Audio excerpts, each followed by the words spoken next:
Izahay, Monseigneur Fidelis Rakotonarivo, évêque ny diocèse n'Ambositra, sady solitena ara-dalàna, mifehy izany diocèse izany. Noho ny fahitana fa ny fiangonana katolika ao Marivo, eo ambany fiarovany Masina Maria Virginy, Notre-Dame de Liesse, izay efa niorina hatramin'ny 700 taona eo eo, ho efa miroso sy mandray andraikitra. Tato ato, ny ekara Notre-Dame de Liesse Marivo dia nahitana fivoarana eo amin'ny lafiny asa pastoraly, ary mampiseho ireo fepetra ilaina ahafahany miaina amin'ny maha-paroasy maharitra azy. Ho araka ny kanona 2:700 paragrafy voalohany, laharana 2:700 laharana voalohany sy faharoa, ny kanona laharana 5:700 paragrafy voalohany ka hatramin'ny fahatelo, ny kanona laharana 8:700, ny kanona laharana 7:700, ary ny kanona laharana 8:700 hatramin'ny 7:700 ao amin'ny fehezan-dalàna kanonika.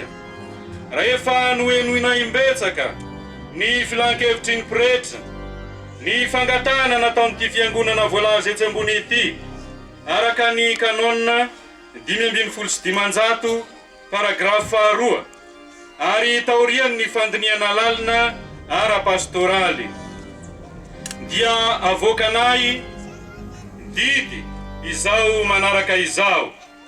Andininy voalohany, manomboka ny 2 Aogositra 1922, ny ekara Notre-Dame de Liesse ato Marivo dia atsangana ara-kanonika ho paroasy Notre-Dame de Liesse Maharivo, izay rafitra ara-dalàna hita maso ao amin'ny fiangonana araka ny kanona 5:700 paragrafy fahatelo.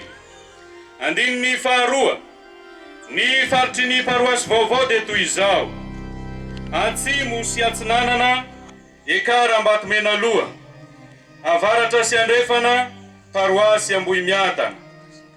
Ny sistany hafa dia mijanona ho araka izay efa nofaritan'ny filan-kevitry ny pretra ao amin'ny diocèse. Andininy fahatelo, araka ny kanona 7:700 hatramin'ny laharana 2:700, dia tendrenay ho curé voalohany ao amin'ny paroasy Notre-Dame de Liesse ao Marivo, i Révérend Père Randriambololona Protégervé Emmanuel Abdon. Ny fahefan'ny évêque-ny diocèse. Andininy fahaefatra, manana ny zo rehetra sady mandray ny adidy rehetra voalazan'ny fehezan-dalàna kanonika ny paroasy vaovao, indrindra ireto manaraka ireto: mitory amin'ny mpitandremana ny tenin'Andriamanitra araka ny kanona laharana 8:700, mankalaza ny sakramenta sy mampiroborobo ny fiainana liturjika, mampivelatra ny katesizy, ny asa fitiavana ary ny iraka, mikarakara ny fiombonam-piangonana araka ny kanona 7:700, mitantana ny fananam-piangonana araka ny lalàna, kanona laharana 2:700 sy ny manaraka. Manana filan-kevitra pastoraly sy ny filan-kevitra misana ny raharaha-bola araka ny kanona laharana 7:700, ary miara-miasa amin'ny filan-kevitra pastoraly ny diocèse araka ny kanona 8:700. Andininy fahadimy, ny teny filamatry ny paroasy vaovao dia faly sy ravo amin'Andriamanitra mpamonjy ahy ny foko. Lioka toko voalohany, andininy faha-7:70. Fomba ofisialy amin'ity 2 Aogositra 1922 ity, mandritra ny lamesa tarihin'ny évêque. Andininy faha-7, izay tsy voalaza eto dia manaraka ny lalàna fototry ny Eglizy katolika ny droit canon. Ampian'izay mbola hatovina araka ny tapaky ny diocèse amin'izao fanombohana izao, ka osoniavin'ny evêka izany tovana izany. Apetraka eo ambany fanelanelana ny Masina Maria Virgine Notre-Dame de Liesse ity paroasy vaovao ity, mba ho famantarana velona ny finoana, ny fanentanana, ny fanantenana ary ny fitiavana eo anivon'ny diocèse n'Ambositra. Inganiny tompo hitay an-trany ity paroasy vaovao ity, ny curé eto aminy ary ny mpino rehetra izay ankinina aminy. Natao teto Ambositra ny 23 Jolay 2024 fankalazana any Masinday Ignace de Loyola. Manao sonia Monseigneur Fidelis Rakotonarivo, évêque ny diocèse n'Ambositra. Antsika voalohany amin'izany aloha ny fisaorana sy fakasitrahana n'Andriamanitra noho ny fitantanana ity Eglizy ity hatramin'izay ka hatramin'izao. Efa ho 700 taona izay, ka atintsika amin'ny fitantanan'ny Masina Maria Notre-Dame de Liesse ty fiangonana ity, miaraka amin'ny kristiana ho aminy sy ny pretra izay fandimby tatana azy ity. Afahantsika miara mankalaza sy manatanteraka ary manolotra sosotra masina zao ary dia aloha isika eky nangataka ampamindrampo izy tompo no ireo votana vita. Yeah.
mianto aminao izahay ingany eo avy ny fanahy masina ka anaikona aminay sy andavorary anay ho tempolonena nivonena hidrao amin'ny alalan'i Jesosy Kristy sanakao tomponay izay Andriamanitra velona sy manjaka miaraka aminao amin'ny fanahy masina mandrakizay mandraky izay.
Izao no lazain'ny tompo ianao rehetra izay mangeta eto makanesa ty amin'ny rano na dia ianareo tsy manam-bola azy avia mividiana vary ka mihinana avia mividy tsy am-bola natakaly hividy divay sy ronono nahoana ianareo no mandany vola amin'izay tsy nihany sy misasatra amin'izay tsy mahavoky koa mianoa ary mihinana izay tsara ary ao ka mifanahinareo iravoravo amin'izay hanina fi atongolany sofinareo ka makanesa ty amiko mihenoa ka ao ka ho velona mifanahinareo ary hanao fanekena mandrakizay aminareo aho ary hanome anareo ny fahasoavana nampanantenainy Davida izany ary ny teny tompo.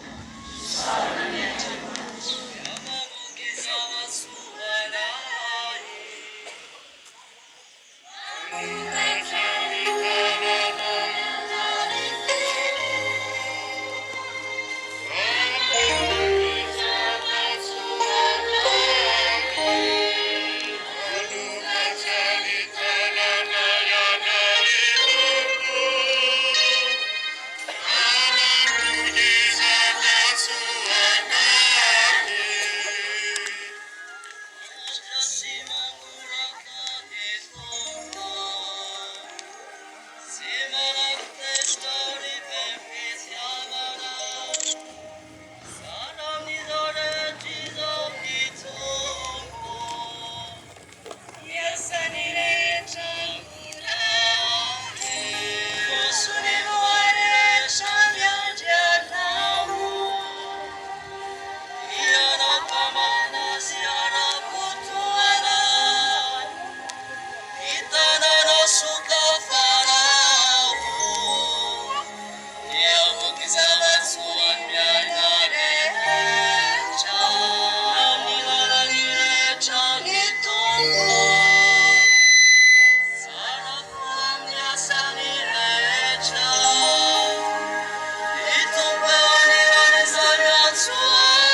dia tafavory tao amin'ny trano anankiray izy rehetra, ary tampoka iny nisy feo avy any an-danitra toy ny rivotra mifofofofonafo, ka nahenika ny trano toerana sady nisy lehilahy maro mitarehinafo niseho taminy sy ny zarazara mipetraka teny ambony tsirairay avy, ka samy feno fanahy masina izy rehetra sy niteny tamin'ny fiteny maro samihafa araky namitenena amin'ny fanahy masina azy avy, araka ny zodim-pivavaka tsara toetra tao Jerosalema avy tamin'ny firenena rehetra ambany lanitra. No nahare izany izy ireo dia nitoditody maro be ka very hevitra izay tsy izy, fa samy nandre azy ireo niteny fiteny avy izay izy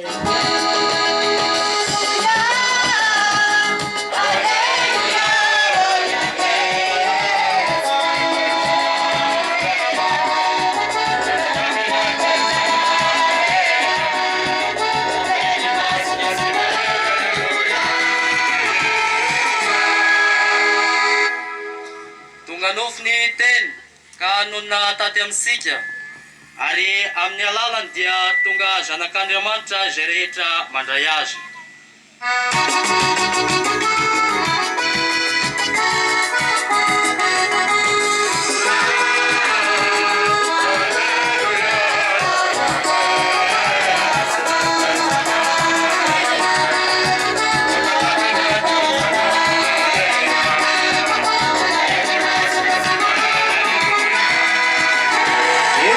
Masina nosoratany Masinday Mateo,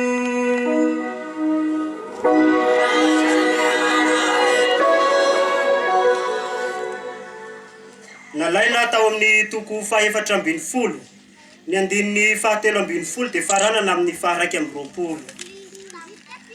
Tamin'izany andro izany no ny reny Jesoa ny nafatesany Joany Batista dia niondrana tsambokely izy mba hitokana samirery any anefitra.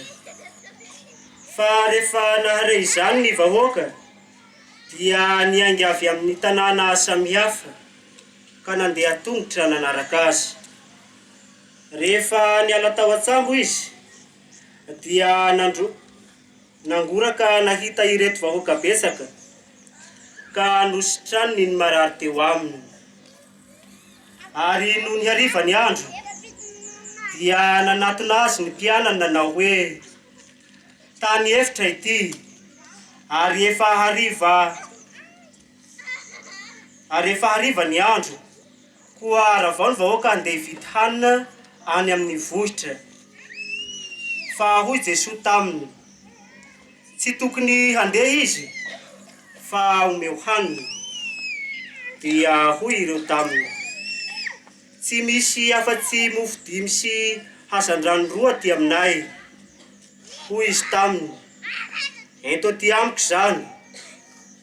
Dia nasainy nipetraka tamin'ny ahitra ny vahoaka, ary noraisiny ny mofo 5 sy ny hazan-drano 2.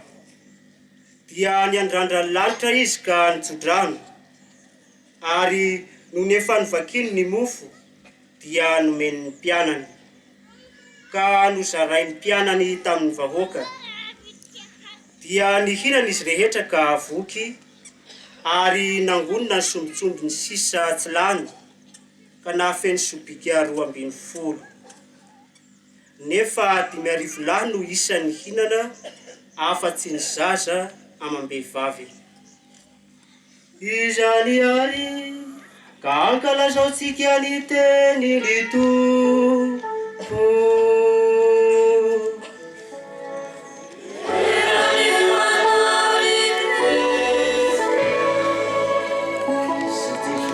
Dia efa nampianatra hoe na dia mbola tsy mangataka amin'ny raiko aza nareo dia fantatry ny rainareo zay any an-danitra na raiko zay any an-danitra ny ilainareo.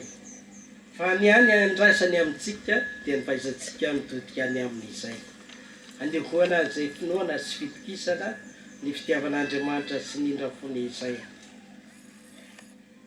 Ary izay fitodiana any amin'izay ihany koa tsy hoe le tavana zay hatolotry fa aotsy ihany koa nefa ny zavatra angatany amintsika dia ny hoe ny miasa. Ary mba hisy ny vokany ny asa ataontsika, izay ny fahaizantsika no mitodika any aminy hoe mba mpiara-miasa aminy ka mangataka ny tsodraniny, mangataka ny fanampiny. Miasa isika dia tokony efa mahay mitodika aminy mba hoe hisy vokany izay na fafy na izay nambolena na ny asa tanana izay atao, famelomana iankohonana itovy ny fari-pahalalana, ny fari-pahaizana na dia samy men'Andriamanitra ny saina ay andinika sy hikariko azy antsika olombelona. Ny Andriamanitra dia miahy lalandava ny fiainantsika, ka raha henontsika tamin'ny evanjely teo, Jesosy rehefa avy mampianatra dia misitaka, rehefa harivany andro misitaka ny vahoaka ireo. Misitaka izy mba ho any amin'ny tany hevitra mba hikehona amin'Andriamanitra ray hivavaka. Na ihany koa izy mifoha vao maraina dia misitaka an'ireo mpianatra, ireo apôstôly mba hivavaka, mba hikehona amin'ny rainy, indrindra moa fa hangataka ihany koa izay tokony ho tenenina, izay tokony atao. Izay kely entahana ao amintsika ao, rehefa tolotra dia Andriamanitra manampy. Ary izay ihany koa ny kely Jesosy hoe ny fahaizantsika mifampizara ny kely entanana ho an'ny hafa, indrindra moa ho an'ny ireo izay tsy manana, hanehoana ny fitiavana, hanehoana ny fihavanana ary hanehoana ny raisakina ihany koa zany. Izay ny sakramenta hanehoan'i Jesosy ihany koa ny fiainana ny sakramenta, satria izy efa nanolotra ny tenany mba hamelomana ny fanahy mampatatsika sakramentan'ny Eukaristia. Ary tsy vitan'izay sakramentan'ny Eukaristia ihany koa no ampanantenainy sy natao fa eo ny sakramenta ny fankahirezana izay ankalazantsika androany. Sakramenta ny fankahirezana tsy mba sakramenta andraisanao fahasaovana manokana fa sakramenta maneraka anao amin'ny fitsaboana mpianatra Kristy. An'izany izay mpianatra Kristy izay tsy maintsy hivonona ny fampizara amin'ny hafa ny fahasoavana izay raisinao. Ka Jesosy asany hijoro mpianatra Jesosy fosy. Fa ijoany nasany nanaraka ny Jesosy eny hatrany fototry ny Jerosalema hatrany ampasana azy. Hanehoana fa hoe rehefa manam-pitiavana tokoa, tsy matahotra izay loza, tsy matahotra izay fanenjena, fa vonona lalandava hianeho ny fitiavana tsy fahafoizana ny olontiana. Kanefa fantatry Jesosy hialemetsika olombelona ka io nampanantenany ny fanahy masina an'ireo apôstôly. Raha vao tafatsara izy dia nanambara tamin'ireo apôstôly hoe fombanareo aneny fiedanana. Tahaka nandrahandray ahy no anirako anareo koa. Misy ny iraka amin'ny fanaovananareo rehefa alohan'ny handeha, rehefa mirano. Fa hoe ninonina zany ataonao tokony hitan'ny indrindra ny ao an-tokantrano sy ny mpiara-monina aminao, fa olom-baovao ianao rehefa nahazo ny fanahy masina amin'ny alalany sakramenta fankahirezana andraisinao. Tokony hanehoana an'izay fitiavana izay. Mety tsy vitantsika samy rehetra tsirairay, fa nefa ihany koa eo anivony paroasy dia efa misy laona ihany koa ny amin'izay fitsitsovana ny mahantra izay. Aloha izany Rehefa misy ny fijoany ny farasy toy izao ihany koa dia tokony hisy zay a fanorenana an'ny filakevitra pastoraly. Ao anatin'izany filakevitra pastoraly izay ary misy ny vaomera isan-karazany, dia ihany koa ny vaomerany fitantanana, ao ny vaomerany fiarahamonina, vaomera sosialy izany, sy ny sisa sy ny sisa.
Efa nateraka ao tamin'ny rano sy ny fanahy masina ireto mpanomponao ireto. Ary efa nalanao tamin'ny voatanda.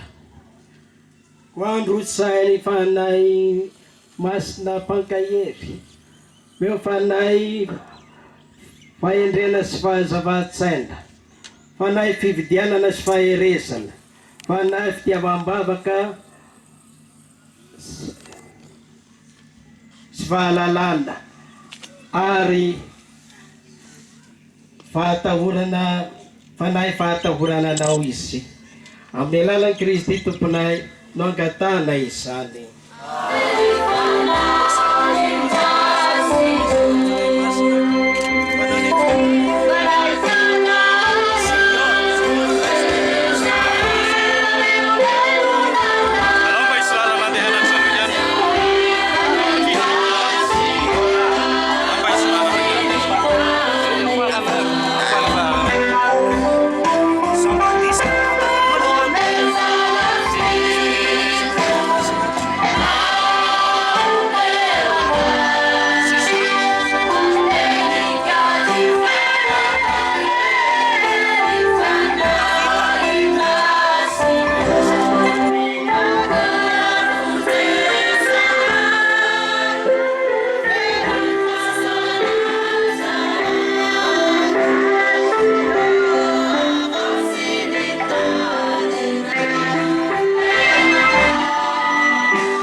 Ry kristianina havana, hitasika eo amin'ny evanjely androany fa nirohatra nakeo amin'ny Jesoa ny vahoaka satria nahita azy nampiseho ny fitiavana maharay an'Andriamanitra, koa mivavaha mba hitady azy koa ny vahoaka ankehitriny ary ahita azy sy hanovo eo aminy izay sakafo sy hery ho an'ny fanahy amambatatsika.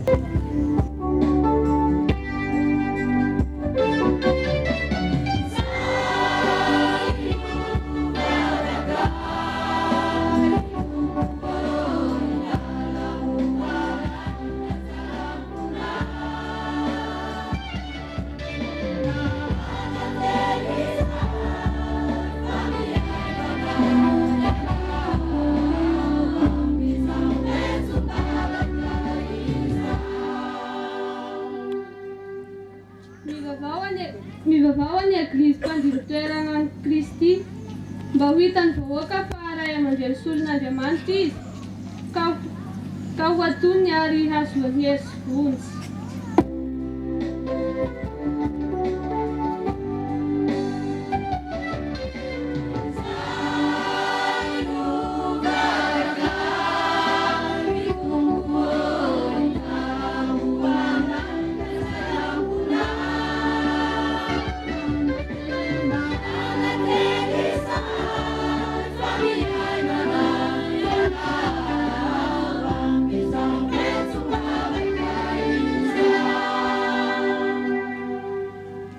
Mivavaho an'ireo mpendraikitra ny fiainam-bahoaka eran-tany mba tsy hitady ny toerana ny hesandro fa ny joro ray aman-dreny hamonjy ny nona.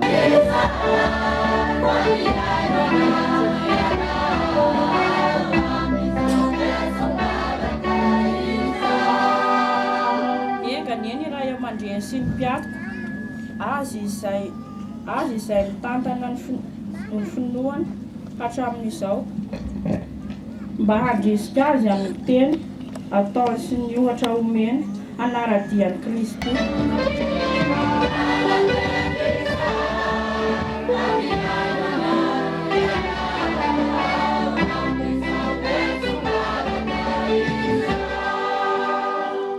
Engany ny Eglizy Masin'Andriamanitra miaraka amin'ny Papa Ray Masina sy ny evekantsika ary ny eveka rehetra manerana ny tany mba hampiraisan'ny fanahy masina amin'ny finoana sy ny fitiavana ka hitatra sy hitombo ambaran'ny mpiaviany Jesosy Kristy.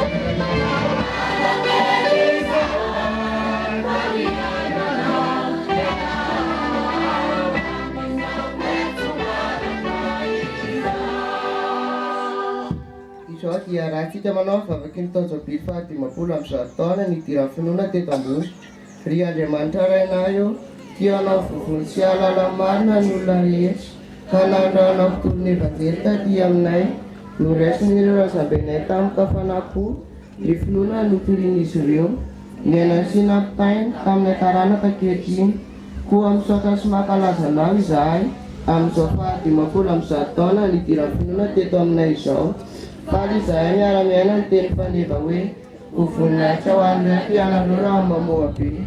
Ry Jesosy Tompo, ampio izahay mba vokatra fitiavana sy fahamarinana, fiadanana sy fandriam-pahalemana, ary hakolokolo ny tontolo iainana nomenay isambaranay, ny fahamasinana ny fianakavianany, no tondrozotra ho an'ny fiainam-panahinay, ka hifanentananay, akamasina ny andro alahady, hanao ny vavaky ny mpianakavy, ary roso amin'ny sakramento, ry fanahy masino, aza velaorenika ny fanantenanay, fa ome tsy hafanapohatrany izahay rehetra, ka noho ny asa efa natomboka ireo ray aman-dreninay, ka ny finoana teo amin'ny asa no atonga ny diosesinay sy izao vahoaka rehetra izao ho vavolombelony fanjakanao. Ry fo madio Maria, mpiaro sy reninay, ary ho sitario famindrianao izahay mba ho kristianina mamoa be, ho voninahitra Andriamanitra ray.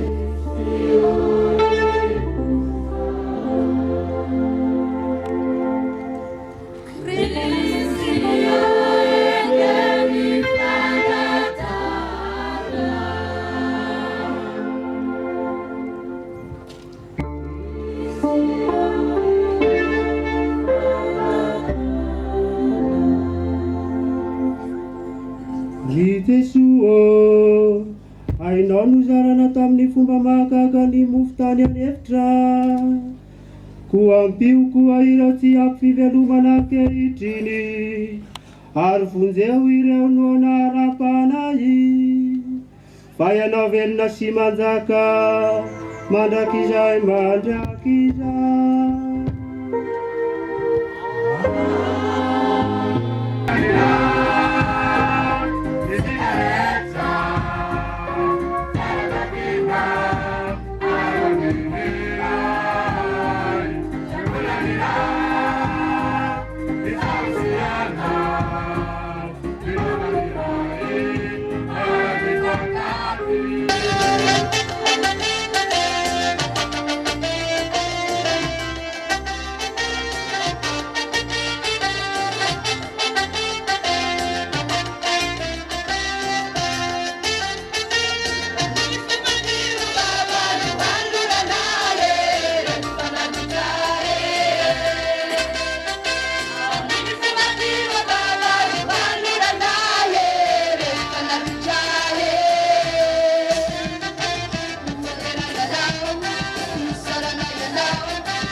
mandry mifansavitra rehetra ty soana tolotra zay tolotra reo ty.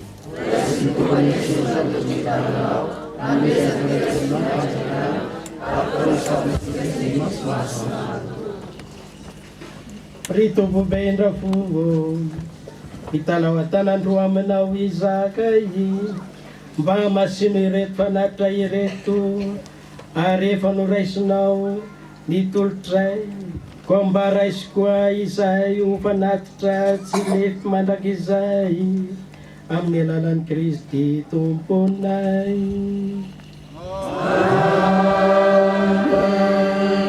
Ombatsika mianakavy any ny tompo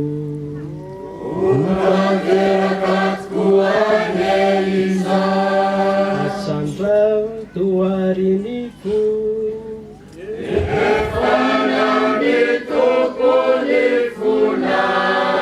isariaraka sitrao ny tompo andriamanitsika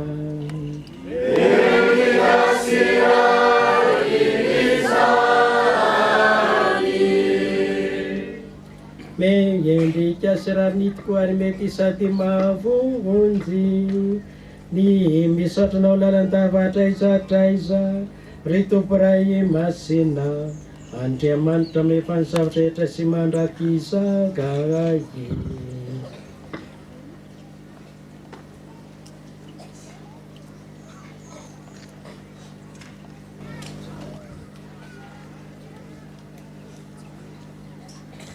Fa no tanterainao ny mysteri ny paka nanangananao ny olombelona ho zanakao iombona anjara amin'ny zanakao lay tokana ary nanomezanao ny fanahy masina ankehitriny satria izy tany ampiantohany eglizy no nanambaranao Andriamanitra Leonary tamin'ny firenena rehetra no sady nampiray ny havaviteny akatofony anatongokana ka no izao havalena lehibe amin'ny fakizagao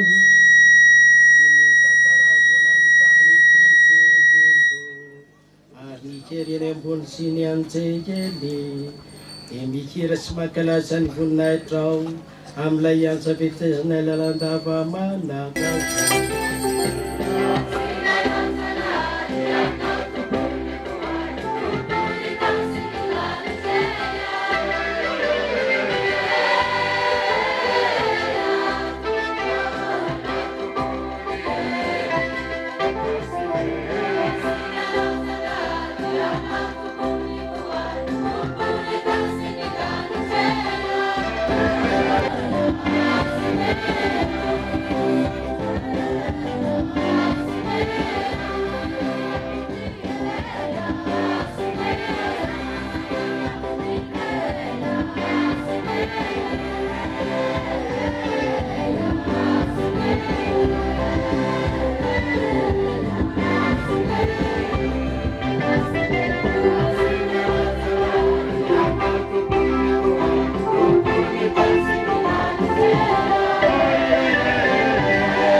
Masina tokoanao ray loharano fahamasina rehetra ka mikiany taminao izay ary sainy fanainao fiandrondanitra na masina rehetra amin'izanay ireto izary vatana sy rano Jesosy Kristy tomponay fa tamin'isy efa tolotra izaly ka nanaiky any sitrapo dia nandray mofo ary nisaotra nizarazara sy nanome azy ny mpianinanao hoe samy mandray sy mikinana amin'ny tianareo fa vatako ity atolotra ho anareo.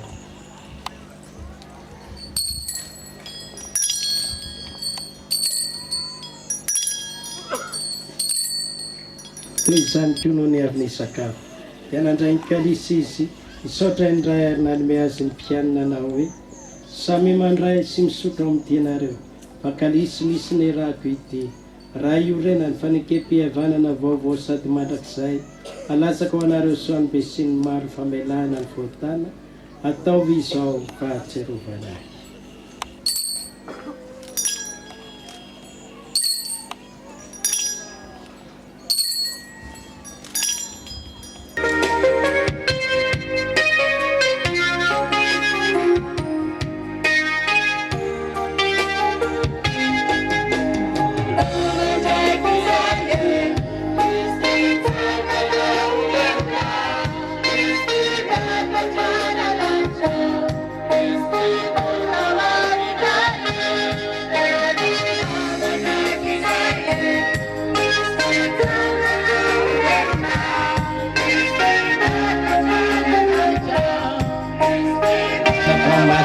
Governy izay ka tolotrainao le raha ny mofo antoky ny fiainana sy ny kalisy antoky ny famonjena ary verom-pisaorina izahay fanekenao mendrika itsoro eto alohanao sy anao vanim-pompy hiavana aminao ary mitalao an-tanandroa izahay mba hatambatry ny fanahy masina ho iray fa miombona ny tsara amin'ny vatana sy ny rahany Kristy. Tsarovy iray ny eglizinao melopatra ny eran-tany ataovy izay alavrary azy amin'ny finoana amin'ny fanantenana ary ny fitiavana miaraka amin'ny ray aman-dreninay ny Papa Léon 14 mpanomponao sy amin'ny avekanay Monseigneur Fidelis Rakotonarivo ary ny mpanao raharaha. Tsarovy ihany koa ireo havanay fanody manjy nanantena ny itsangako velona sy ireo rehetra ny olo lalana anay mba raiso izy ireo ahita ny fahazavany ny endrikao. Mba amin'ireo fo izay rehetra mendrika iombona ny tsara ny fiainana mandrakizay miaraka amin'ny masiny Marie Virgine ren'Andriamanitra sy masinay Josepha vadiny masina ny apôstôly samatra amin'ny olo-masina rehetra izay nitasitraka taminao tetỳ an-tany hiaraka idera sy ankalazanao ny izahay amin'ny alalan'i Jesosy Kristy zanakao ka amin'ny areo aminy ry Andriamanitra ray mefantsaritra rehetra tenao avokoa amin'ny fanahy masina mihaja mamboninahitra amin'ny taona rehetra mandrakizay.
Fiadananao ny andro enanay ombony fiadananao ty tandrasa malalanay aringany ambanindra fonao zay ka sady afaka mandrakariva amin'ny fahotana no ilamina tsy azo teboteby eto ampiandrasana ny asambarina mpanetanainao sy ny fiaven'i Jesosy Kristy mpamonjy anay.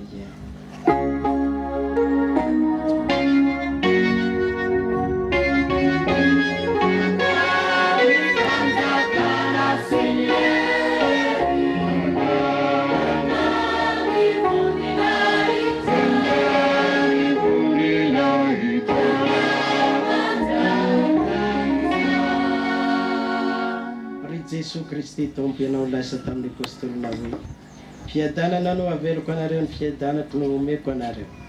Asan'ny fahotanaina ny kelemanay na ny fahazaratrasinay no jerena fahafinoa ny eklisinao ka ho sitraka ao ny ampiadananay ary ho sitraka ao ny ampiadanany eklisinao sy ampiray aza araka ny sitraponao sy ny fanirinao fainao vela sy manjaka mandrakizay omba antsika mianaka mandrakarivany ny fiadana ny tompo.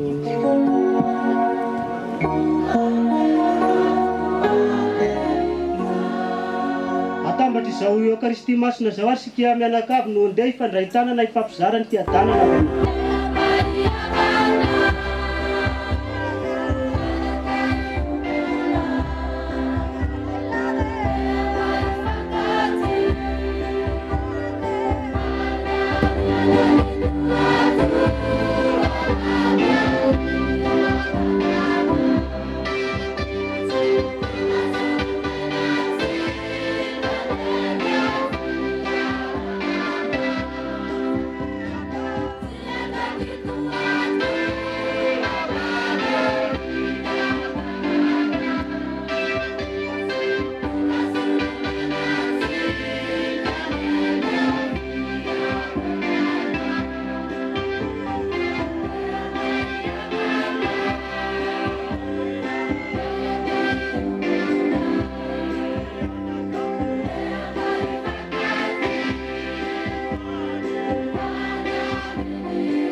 Teny zanakon'Andriamanitra teny manala ny foatany zao tontolo zao sambatra izay voantsony zanak'ondry amin'ny fanasany.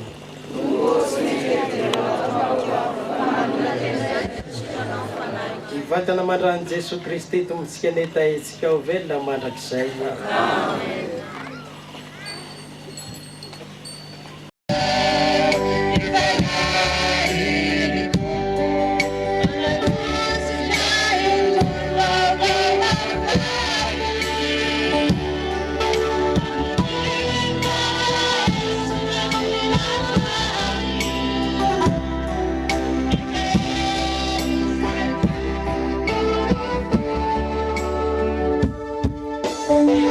Thank you.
fitiavana anay indrindra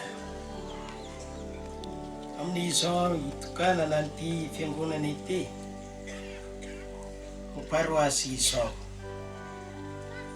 ary efa nandray nitendy Masy Maria zay anehoanan'izany fanehoana ny fitiavanao zany mankalaza ny tompony fanaiko ary faly sy ravo amin'Andriamanitra mpamonjy ahy ny foko teny fisaorana sy fankalazana ataon'ny Masy Maria tamin'ny fidiananao azy ho reny zanakao koa mba tsy hovorandrika ihany koa ity paroasy vaovao ty mba hoentinay mankalaza ny anaranao hideranay ianao amin'ny androm-pahasoavana hitalahoanay famondrampo amin'ny andro ampahory anay azohoanay ny fiainana mandrakizay fa miaraka amin'ny Masy Maria reninay ary amin'ny alalan'i Jesosy Kristy sanakao tomponay mangatanay izany.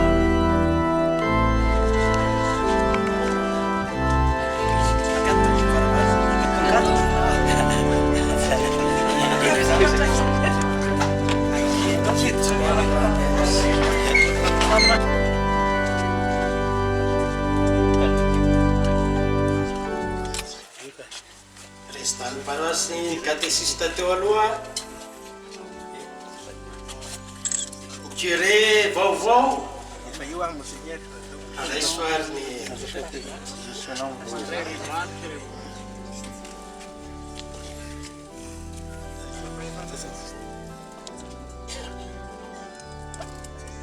za solo tena mpanjakanao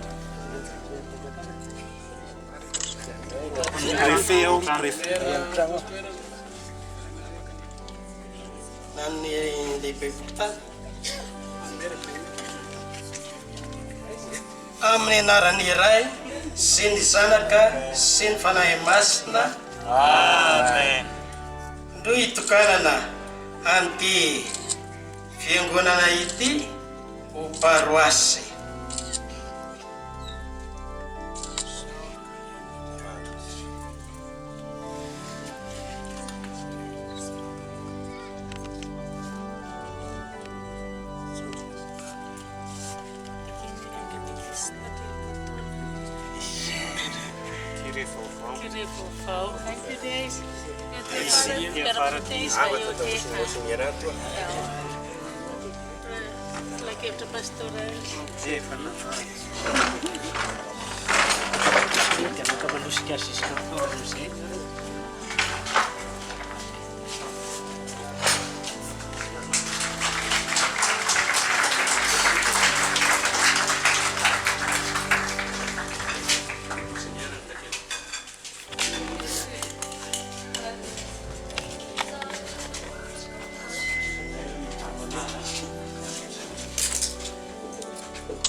faly sy ravo amin'Andriamanitra mpamonjy ahy ny foko lioka toko voalohany andininy fahafito amby efapolo ekara Notre Dame de Liesse Maharivo natsangany son excellence monseigneur Fidelis Rakotonarivo évêque ny diocèse n'Ambositra ho paroasy ny alahady 2 aogositra 1920.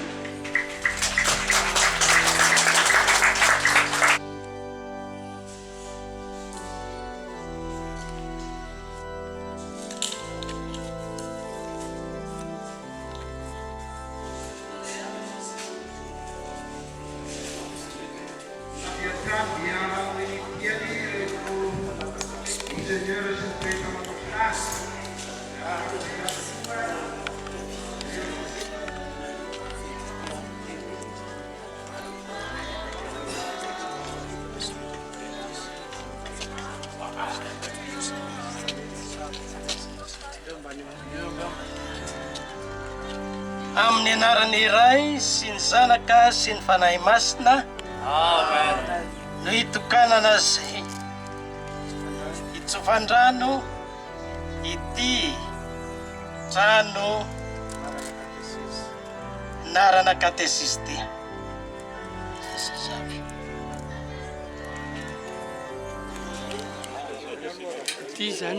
raha mandray fitenenana fa voninahitra biky izy ty ka tsy ataoko ampatambary ho araisiko ampanetretena izany na dia nampitondraina azy nefa ny fitenenana dia tsy laza tena toa ambony-janahary aho ka hoe avolohy mamasina na iambo avo doboka ka hifanehitra mibasy amatafony saoran'Andriamanitra nanomentsika izao andro zao na afahantsika nanantotosa atsaka sy andavany ny mpankalazana izay nataontsika teto.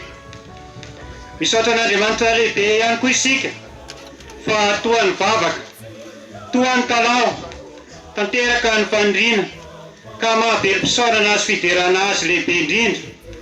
Nomeny fahasoavana lehibe sika androany satria dia eo ny mpanokanana ao paroasy Notre-Dame de l'Est Samariva ity. Eo ihany koa ny fandraisan'ireo tanora sy ray aman-dreny ny sakramentan'ny mpankairezana, ny fisalorana ireo ray aman-dreny ny maro voninahitra sy mampakasitrano, ary indrindra ny fitsofandrano ny trano vatom-piangonana. Ho azy reny ny voninahitra ka ho arotsany amintsika ny andony lanitra sy ny jirony tany. Eto dia miarahaba anareo izay nandray ny fahasoavana rehetra tamin'ny andro androany. Marika izay dia omentsika tehaka izy ireo. Volafotsy izay CACRR ankehitriny ka ino izy ankehitriny fa terabao na dia efa antitra aza ka dia izao lasa paroasy izao fa tsy misy tsy hoain'Andriamanitra tao araka ny voalazan'ny soratra masina amin'ny Masindray Lioka toko voalohany 7:30. Misaotra anao izahay Monseigneur sy ireo pretra ny filan-kevitry ny diocèse izay nandrosanay paroasy ary nanomenay any Montpera Protège Hervé ho créenay izay nanaiky ampanetretena hiandraikitra ity paroasy vaovao ity. Misaotra ihany koa ireo filohan'ny filan-kevitra rehetra izay nifandimby teto amin'ity fiangonana ity izay nanao ny ainy tsy ho zavatra ka nahatonga amin'izao tanjona izao.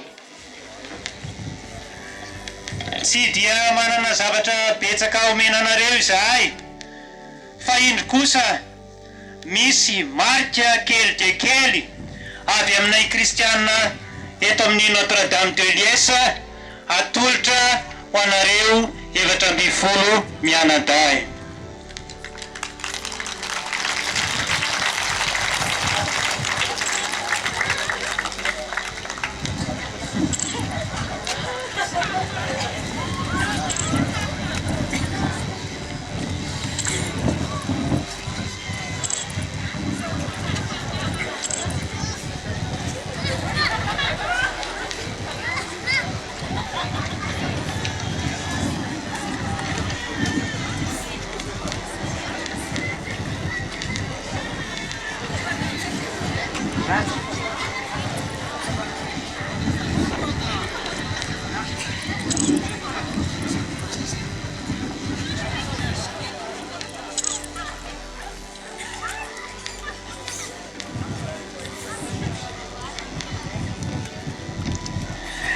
Kely dia kely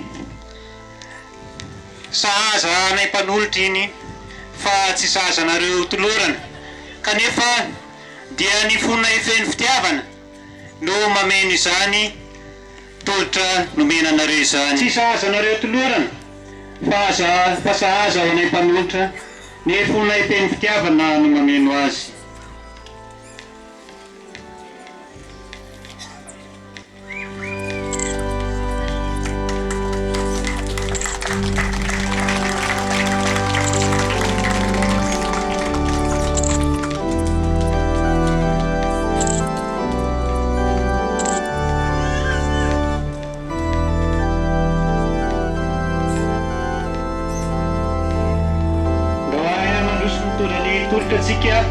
metsika ny ray aman-dreny ayo misatranao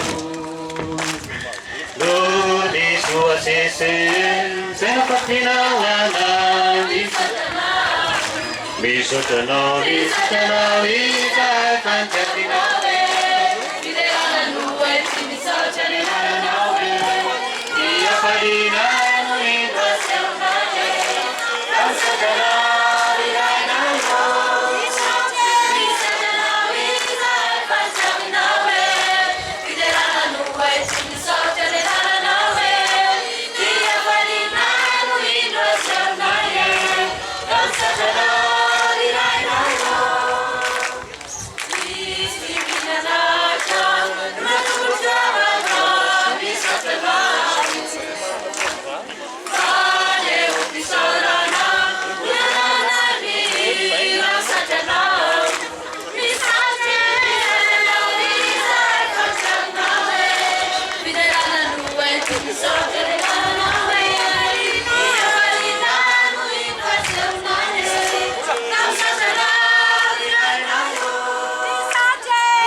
Ianareo kristianina rehetra, tompoko lahy sy tompoko vavy.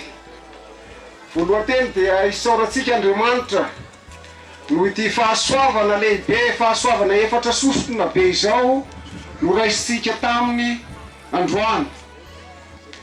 Ny faharoa manarak'izay dia miarahaba anareo tanora rehetra voanandray ny sakramenta ny faherezana teo, ary dia mirary soa anareo, engane anareo ka ho vavolombelon'i Kristy hatreto maharivo ka hatrany amin'ny farany tany.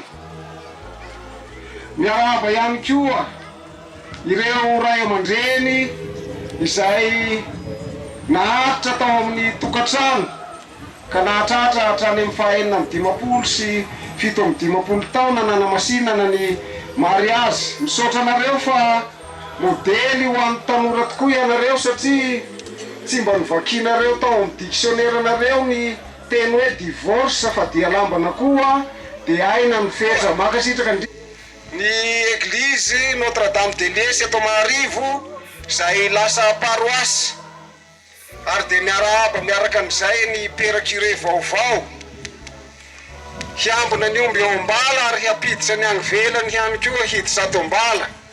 Ho tahin'Andriamanitra efa be amin'ny iraka izay novakina teo fa maromaro ny mission izay novakina teo, dia efa be amin'izany tompoko eo ambanin'ny fitarian'Andriamanitra. Izahay avy ety amin'ny fanjakana dia miara-paly, miara-totorebika aminareo eto amin'ny paroisse Notre Dame de Liesse, kanefa ny hafaliana sy ahombiazana. Ka misy tsodrano kelikely hoentinay, misy avy amin'ny solombavambahoaka haingonambinina izay hanao karo ny lala tsara maromorao anatin'ny fiangonanao, ary ho vitaina haingana alohan'ny ordination izany karo izany. Izahay ny sasany kosa dia hanolotra tsodrano izay tantely tababata ifomanolotra ny mameno, ary sisina mitondra volotenina dia neraky ny vava ihany no entinay fa ny hafaliana hono sy ahombiazana. Zay ro lava zay ny fomba dia samio tahin'Andriamanitra aby tompoko.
fadetsika mianakavy indrindra nareo kristianina eto aman'ity paroasy vao manomboka ity ambany fiarovany Masiny Marie Notre-Dame de l'Iesité.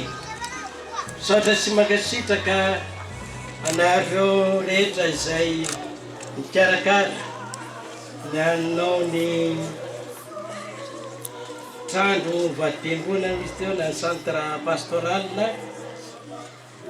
eo anareo mpiasa nanatanteraka ny asa, eo anareo na matsy vola nanampy tamin'ny izay mba kely vitany aty toerana, eo ihany koa anareo izay nanam-pitiavana manokana ka nandray anjara tamin'izany fanorenana ny trano izany sy ny centre missionnaire les Homélias any ny fisaorana sy fankasitrahana avy aty amin'ny diocèse Ambositra amin'ny anarany tena indray indrindra. Fa tsy izao no voazavatra nanampiana ny diocèse fa efatry ny ela ihany koa no nisy izay fiaraha-miasa izay na dia tsy teny afa-tsy ny gasika ny akany marary fotsiny kiany miasa. Misaotra sy mankasitraka amin'ny fahatongavana na neonareo ny fitiavanareo ka nanatrehana izao fitokanana ity paroasy ity. Mankasitraka amin'ny tolotra mba tsodrano natolotrareo dia sitraka ento matory tsary vonalaladav amin'ny vavaka indrindra solona masina izay atolotra isanandro ary izy Andriamanitra ny mahalala nazy soa ny tsirairay no angatahana hanometsy sy fahasalamana ny akongerisaina ny ampanahy mety manatanteraka ny tidivanandrify. Ka ireo ambolo moa dia vokatra mipy avamitra fa dia naneonareo ny fitiavana tokoa satria eo ny vokatry ny fambolena, ao ny vokatry ny fipena fa dia mahafaly ary misaotra mankasitraka mba mbavaka ambinin-java-manasatrava. Misaotra sy mankasitraka ny Radio Marie napita ny fitoam-pihavahana teto hatramin'ny maraina izay ka hatramin'izao. Ary dia misaotra antsika mianakavy ihany koa amin'ny fanongoanana ny Radio Marie ahafahany manatanteraka any adidy masina izay iantsoana azy sy akinonamba. Eto ihany koa moa izany dia efa mahafaly fa fanahazo ny fankatoavana ny ministère ny amin'ny fanitarana ny Radio Marie ho any ambany Andrefanady satria tapina ny tely ny tandavo tendrombohitra teo Andrefantia ny any Andrefanady dia ahazo an'izay fitaovana izay tsy hovelo fa dia mahafaly milaza antsika an'izay. Izay no ela, izay no lava fa dia misaotra mankasitraka tompokolay, misaotra makatenda tompokovavy. Omba antsika mianakavy mandrak'arivany ny fiadana ny tompo.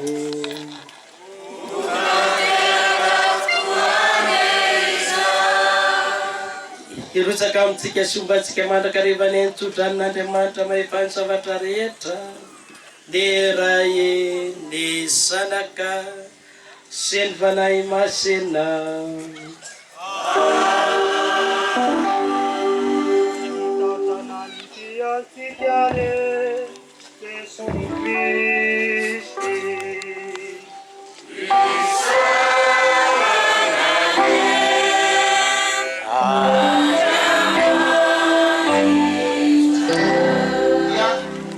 Raha vao amin'Andriamanitra mpamonjy any foko dia ifampizarana. Sy ateo vao misy ny sidika faniomana sika iny dia ataosika izay satria zava-dehibe loatra ny ohatr'izao.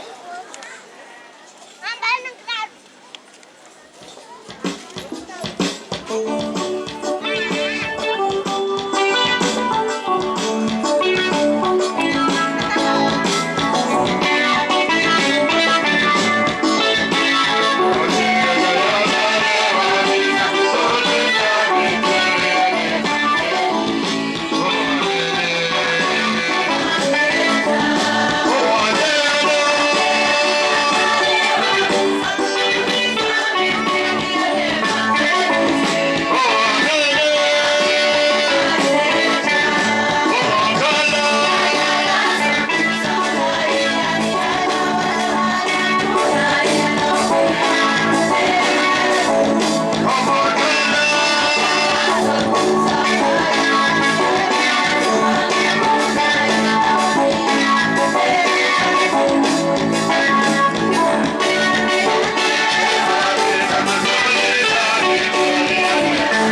tele.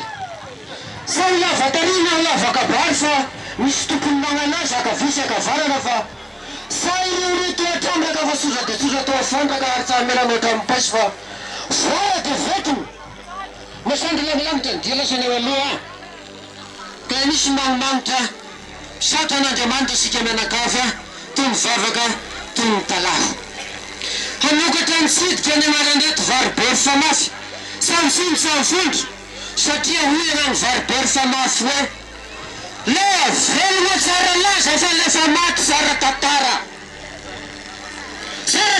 kehitriny varibery famafy nontsona taondreo ray aman-dreny nanolotra ny tany hatrany volafotsy sisa magnaraka ho azy koa fa any tena ahafantarany diocèse azy fahiny fahizay sy ny province-ny jésuita magnamarika an'izany hoe Notre-Dame de Liesy volafotsy ambositra na ny lakilisy vereza misy an'izany soratra zany mivantana taty volafotsy ambositra ka io an'le kehitriny taranaka fainy rahaba fa na de zato taona mahery aza va hoteraka indray vaovao tsy misy ain'Andriamanitra tao amin'ny zavatra rehetra tokony misokony amin'ny paroasy atanivon'ny diocèse zany Notre-Dame de Liesy fa indrizy fa fahatelo ankehitriny araba sy araba tsara manaraka zany sa hofahofa ho nalaina pombo fa sotra de sotra ny teninay midika iny varina fahafinya hoatra ny tiany ho taranaka zay ny mahavaribery famafy tondra ny vary zay moa mandolitra ray izy ariary ka noho izany ho voninahitry ny anarandray satria nandray andraray aman-dreny missionnaire de ato agnatiny aty ihany koa sy paipaika nataony taranaky rahalahy misoa Michel zay katekista voalohany nandray ny missionnaire atao volafotsy amin'ny ACRR ary nitoy atraty marivo zary lava zary foy fantaranaky visa mba mandavenina fa dia miarahaba asika kristianina eto anivon'ny paroasy indrindra fa makasitraka ihany koa anareto ray aman-dreny voalohany ara-panjakana eto anivon'ny tanàna fa izy mihoatra ireo mirahalahy ireo dia vinatolany varibery famafy any avaraky anjaby ray manontolo na ny préfet na ny mpantanàna nanatotao izy koa tsy hainy agnarandray tsy hisaotra anareo mirahalahy ara-panjakana manomana ny agnarandray satria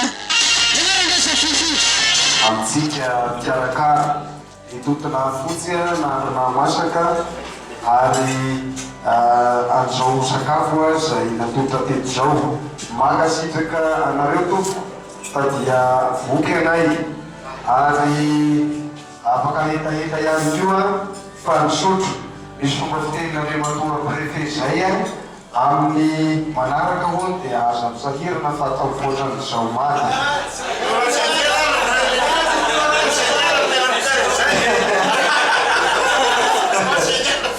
makasitraka indrindra tompo dia rehefa avy eo moa misy fomba fiteny zay keo hoe remeo tahotao dia mofo rehefa hitahita zay dia roso dia lirariana fahasalamana lamonatsoa tahaka an'izao maty na ny heoman'ny mpianakavy eo tratriny amin'ny lahady indray tompo makasitraka miarakanareo misaotra an'Andriamanitra satria raha sy eto izy sy eto isika koa dia tena misaotra resaka anareo fandraisana anay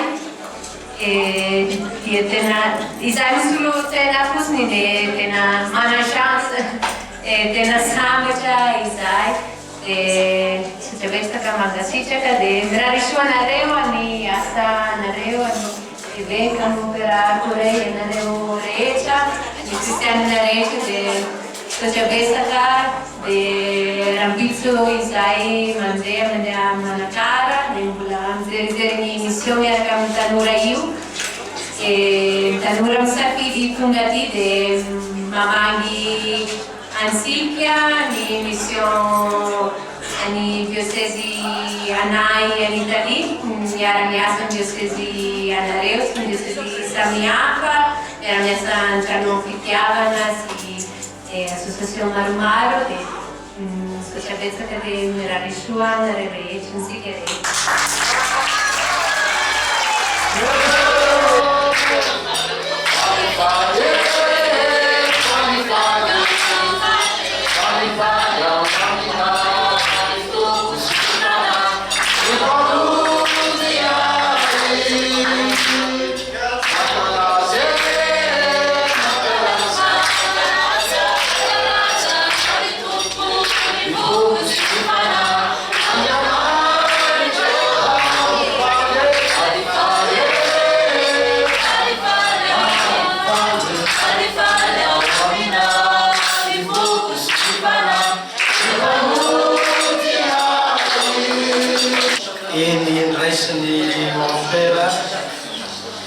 Cristianeto, posso fare Canadani e Carne, Notre Dame de Jésus, paroisse. Andiamo nella sola na Patsmasasa, misaotra tsy makasitraka indrindra, misaotra n'Andriamanitra, fatatosa ny zavatra rehetra, izay nikasiana nataony androany. Ary marika izay hafaliana izay ihany koa, eo ny Kaya mampitampy havalana izay efa aisitsika sy ny fampisarantsika. Izao indray dia mbola ny mofo mamy tampy havalana hanamariana izay fiombonana, hafalinana sy fankatiavana izay. Fa dia manasa ny président ny pastoral ihany koa tena notona fotsina namasika ny teto ohatra Pascal ary mpanentana ihany koa i Père Olivier dia misolo tena ny zareo mpamatsy olona et voilà elairay sy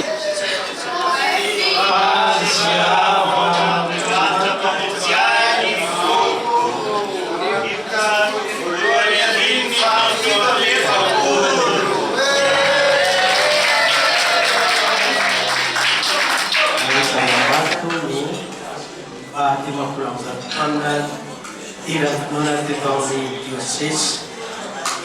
Ati yang cuma panakala makalasani pa si dia satu nulenan kemudian kuis antara karakan ini katedral. Saya buat yang saudara terima kasih kami lengkap. Saya mengucapkan yauso tunggu tamani panasani so adia gula mabin mabsorga anado pahadro jarakar indra semaia fu na surna adia na masaka somatsar padia ai pimpinan la sekarang sudah siap adia gula wabin Era queremos ter uma evangelho na tutla, que podemos tadi ini sebenarnya handura dasar. Ini soalnya terkadang sih senang ini panas sangat ada yang rasa mau opera, yang kamu pelajari pastoral di tempat di pabrik itu. Saudara ni Pera Sorenea, saudara Pera Tom Pascal, saudara ni Pera Olivier, ini pasnya pelatih tua Pera Olivier muncul mani akan dibalarkan.